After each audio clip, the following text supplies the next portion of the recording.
Sa i përket dinamikës së ngjarjes dhe asaj që është raportuar në media, flitet se Ilaria ka vajtur tek shtëpia e ishte dashurit të saj Filipinas për t'i dërguar rrobat e tij që ai kishte lënë tek banesa e saj ku jetonte me shoqet. Dhe ndërkohë thuhet se vrasja është kryer në mëngjes teksa ishi dashuri Filipinas e ka gjetur atë në dhomë duke folur me një djalë tjetër, sipas vetë dëshmisë së tij, dhe më pas ai ka ndërmarr aktin e rënd duke i marrë jetën. Në këtë rast, me çfarë kategorie vrasësi kemi të bëjmë? Ka qenë një ngjarje në xhetësi e sipër pasi ai ka kuptuar se Ilaria po fliste me dikë tjetër, apo kemi të bëjmë me një akt që e ka mirë menduar dhe ka planifikuar me kohë? Nuk përjashtohet fakti që ai dhe mund ta ketë paramenduar me kohë, sepse pak orë përpara se të ndodhte ngjarja, ai rezultoi nga informacionet që kemi ne, ka vajtur në shtëpinë e Ilarias, ka bërë foto të kompjuterit të saj, kompjuteri i cili është në sekuestrim dhe po arrin të kuptoj nëse ka diçka në lidhje me vrasjen vetë. Kështu që nuk përjashtohet që të jetë dhe me paramendim dhe të mos ketë ndodhur në gjaktësi ose fakti i zhgënjimit dhe xhelozisë. Për mendimin tim nuk është i mjaftueshëm si veprim, por gjithsesi në momentin që jemi akoma në hetim i sipër, nuk përjashtohet njëra ose tjetra. Duhet marrim parasysh se në këto raste dhe Filipo Tureta, që është një tjetër që ka vrarë një ishte dashur në Itali, ka marrë bunik të përjetshëm. Vetëm këto ditë ka dalë vendimi i motivuar, por ka marrë bugim të përjetshëm. Ai ndodhet pikërisht në Verona.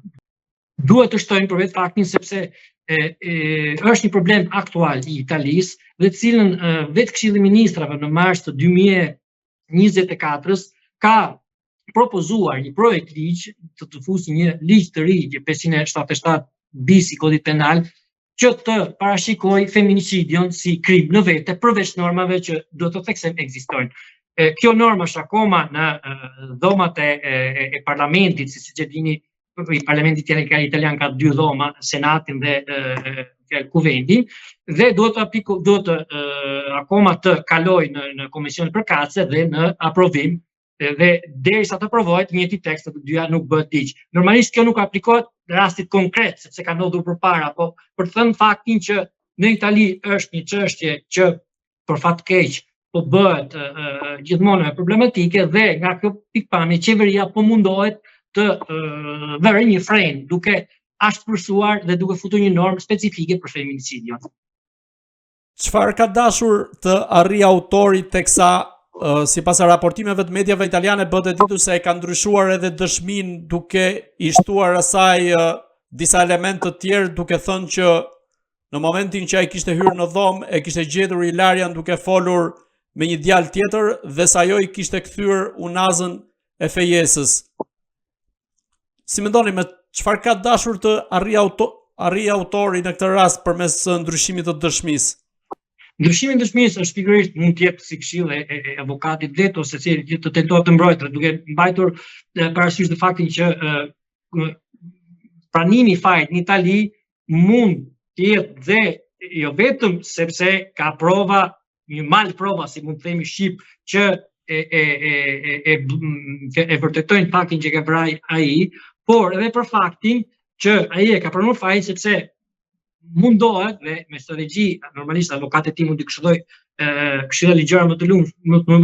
të mira, mundohet që të marrë, siç e thonë në Itali, uljet e dënimit deri në 3 për faktin që ke pranuar fajin dhe kjo gjitha. Ndryshimi i versionit të atij është pikërisht fakti që për të evituar për mendimin tim burgimin të përjetshëm, dhe që është vështirë të evitosh në këtë rast. Për të thënë që nuk ka qenë vrasje me paramendim, por të mos harrojmë sepse ka qenë një varësim etik, okay? Kështu që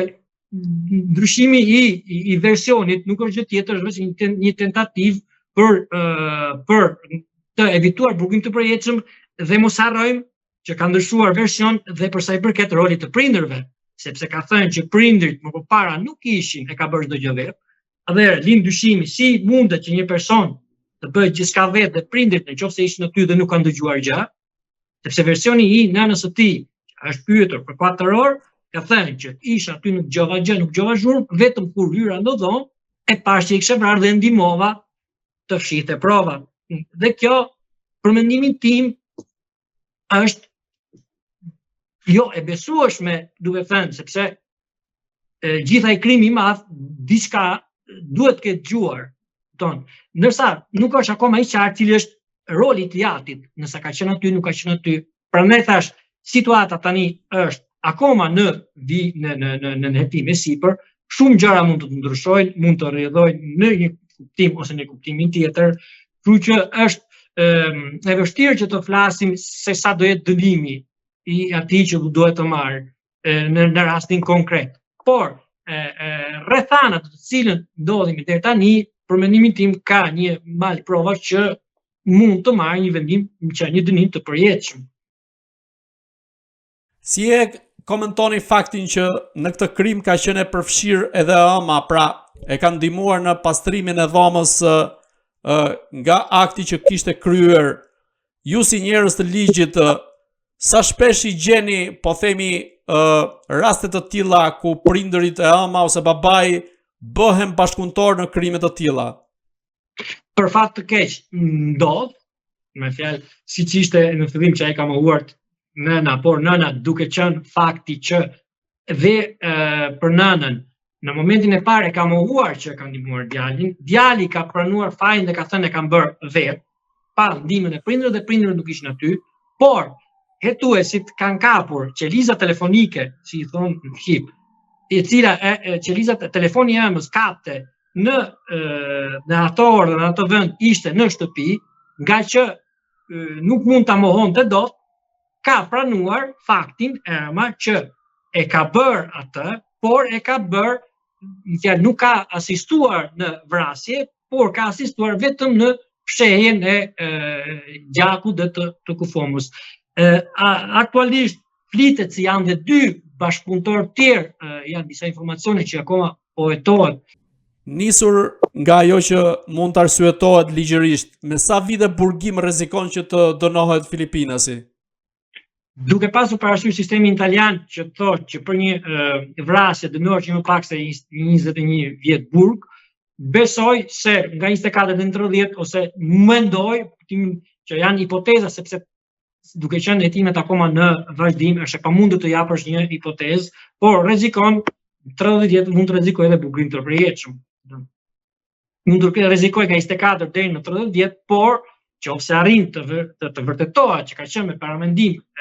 kjo mund të arrijë dhe me një burgim të përjetshëm, ose në rrethana rënduese të tjera. Adrian, sa raste të tjera ka të tilla ngjarje të rëndë sa i përket shqiptarëve në Itali, ku po përmendim rastin e vrasjeve, qofshin ato ndaj grave apo edhe ndaj burrave? Atëherë, raste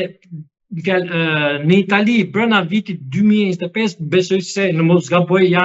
deri tani janë 10 vrasje di feminicidjo, kështu që është një problem që është shumë për fat keq që po shpërhapet. Pastaj vrasje të tilla ka që mund të vrarë dhe i fejuari mund vret të dashurin e të ishte fejuar, po në këto momente flitet shumë për feminicidin, dhe është një temë shumë e ndjerë në Itali aktualisht. Adrian, unë të falenderoj që ishit në Agora News. Ju falenderoj për ftesën dhe mirë dëgjosh. Të dashur shikues, bashkë do shihemi në intervista tjera, por mos harroni të bëni subscribe në kanalin tonë në YouTube.